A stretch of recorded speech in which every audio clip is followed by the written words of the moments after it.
নমস্কাৰ বন্ধুসকল, স্বাগতম জনাইছো মোৰ আন এটি ভিডিঅ'লৈ। আপোনালোকে যদি মোৰ চেনেলত পোনপ্ৰথমবাৰ ভিজিট কৰিছে তেন্তে মোৰ চেনেলটো ছাবস্ক্ৰাইব কৰি দিব আৰু কাষতে থকা বেল আইকনটো প্ৰেছ কৰি দিব। আজি আপোনালোকক জনাবলৈ গৈ আছো অসমৰ জনপ্ৰিয় ইউটিউবাৰ মিষ্টাৰ ৰাজাৰ বিষয়ে। মিষ্টাৰ ৰাজাৰ প্ৰকৃত নাম হৈছে ৰাজা দাস আৰু তেখেতৰ ঘৰ হৈছে লখিমপুৰ জিলাৰ KB ৰোডত। এইবাৰ ক'বলৈ লৈছো তেখেতৰ পৰিয়ালৰ বিষয়ে। তেখেতৰ ঘৰত মাক, দেউতাক আৰু ভাইটেক দুজন।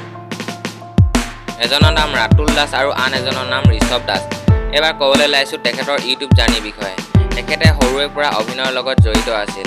তেখেতে সৰুতে কেইবাখনো নাটকত অভিনয় কৰিছিল আৰু তেখেতৰ সৰুৰে পৰা সপোন আছিল ষ্টেজত গৈ কথা কোৱা।